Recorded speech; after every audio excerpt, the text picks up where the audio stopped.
Vote নিয়ে আমাদের দেশে অশান্তির শেষ নেই। প্রত্যেকবার এই অভিযোগ ওঠে যে ভোটে কারচুপি হয়েছে। আবার এখন তো ইভিএম কারচুপির কথা সবাই বুক ঠুকে বলছে, হেরে গেলেই নাকি ইভিএম কারচুপির কথা বলা হয়। আবার কখনো কখনো ভুতুরে ভোটারের কথা বলা হয়। আচ্ছা, ভূতে ভোট দিতে পারে? ভুতুরে ভোট সম্ভব?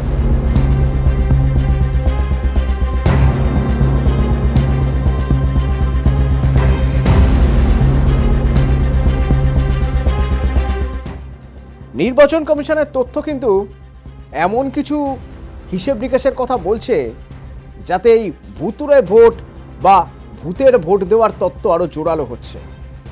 ধরুন এই 2024 লোকসভা ভোট, এই লোকসভা ভোটের সঙ্গে আপনাদের মনে থাকবে 4টি রাজ্যের একই সঙ্গে বিধানসভা ভোটও হয়েছিল। কোন 4টি রাজ্য? ওড়িশা, অন্ধ্রপ্রদেশ, সিকিম আর অরুণাচল প্রদেশ। তো কিভাবে ভোট হয়েছিল? একই বুথে দুটো ইভিএম, একটা বিধানসভার জন্য, একটা লোকসভার জন্য। ঠিক আছে, তো এর মধ্যেই অরুণাচল প্রদেশের যে ভোট, সেই ভোট নিয়ে কোনো তথ্যের কথা আমরা বলছি না আপাতত। কেন বলছি না? তার কারণ অরুণাচলের 60টি আসনের মধ্যে 10টি আসনে বিনা প্রতিদ্বন্দ্বিতায় বিজেপি জিতেছে। এমনিতেই সেখানে একটা ডিসপুট আছে বলে দাবি করছে INDIA। এবার কথা হচ্ছে ওড়িশা, অন্ধ্র, সিকিম নিয়ে। দেখুন, হিসেব বলছে যিনি ভোট দিতে ঢুকবেন তিনি দুটো ইভিএমের বোতাম টিপবেন, একটা বিধানসভার জন্য, একটা লোকসভার জন্য। তাহলে হিসেব বলছে দুটো ইভিএমের ভোটের সংখ্যা সমান হবে। এইখানেই সমস্যা। 81,916 ভোটের হিসেব মিলছে না। ইভিএম ভোট তার মধ্যে আবার 63,389 আর পোস্টাল ব্যালটের 18,527। এই ভোটগুলোর হিসেব মিলছে না। মানে ধরুন বিধানসভা লোকসভার মোট যে যোগ ভোট, মানে বিধানসভায় যে কটা ভোট হওয়া উচিত, লোকসভাতেই তো ততগুলো ভোট হওয়া উচিত। কারণ কেউ তো ঢুকলেন বুথে, ঢুকে একটা ইভিএমে ভোট দিয়ে এলেন বিধানসভার, আর লোকসভার ইভিএমে ভোট দিলেন না, বা লোকসভার ইভিএমে ভোট দিলেন, বিধানসভার ইভিএমে ভোট দিলেন না, এমন তো হতে পারে না। সুতরাং এই 4টি রাজ্যের যারা যারা ভোট দিতে গিয়েছেন তারা তো দুটো ইভিএমে ভোট দিয়েছেন সব বুথে। তাহলে দুটো ইভিএমের মধ্যে ভোটের পার্থক্য হয় কি করে? কত পার্থক্য? 63,389। আর যদি পোস্টাল ব্যালট মিলিয়ে বলতে হয় তাহলে ভোটের পার্থক্য হচ্ছে 81,916।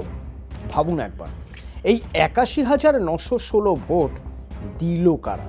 এই গরমিলটা হলো কিভাবে? ওই যে বলছিলাম ভুতুরে ভোটার নয় তো? প্রশ্ন তো উঠবেই। এক এক করে দেখা যাক। ধরুন আমি যদি অন্ধ্রপ্রদেশের হিসেব বলি, অন্ধ্রপ্রদেশের হিন্দুপুর একটা লোকসভা কেন্দ্র, তার অন্তর্গত 7টি বিধানসভা কেন্দ্র, দুটিতেই একসঙ্গে ভোট হচ্ছে, মানে লোকসভা কেন্দ্রের ভোটও হচ্ছে, বিধানসভা কেন্দ্রের ভোটও হচ্ছে।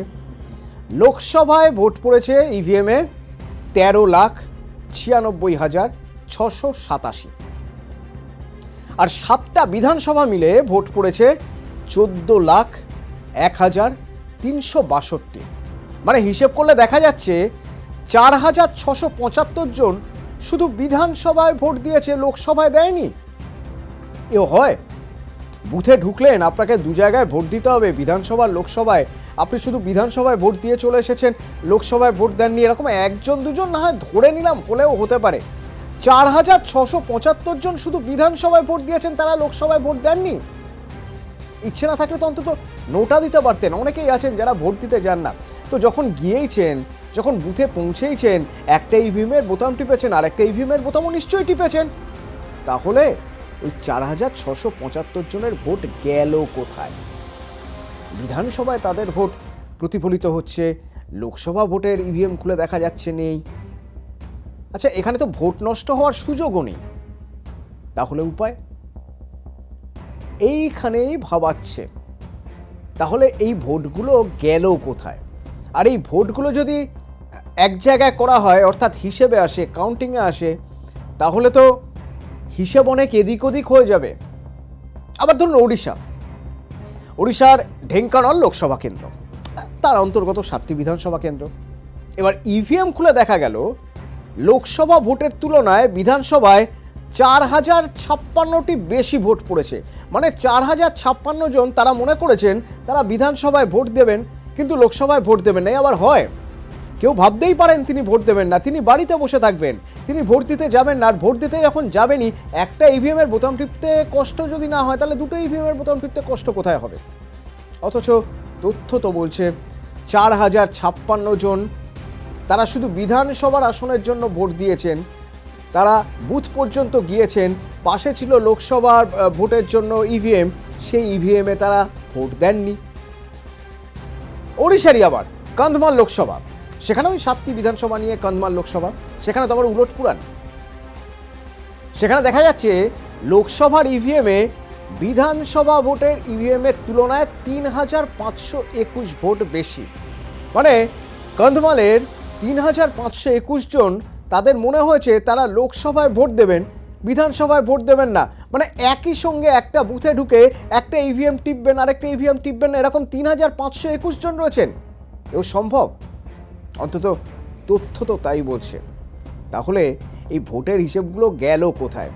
কি করে লোকসভা আর বিধানসভার ভোটের ইভিএমে গড়মিল হচ্ছে? মানুষের ভুল, ইভিএমের ভুল, গণনার ভুল, নাকি ইচ্ছাকৃতভাবে ভুল করার চেষ্টা? যেটাই হোক না কেন, গণতন্ত্রের জন্য মোটেও ভালো নয়।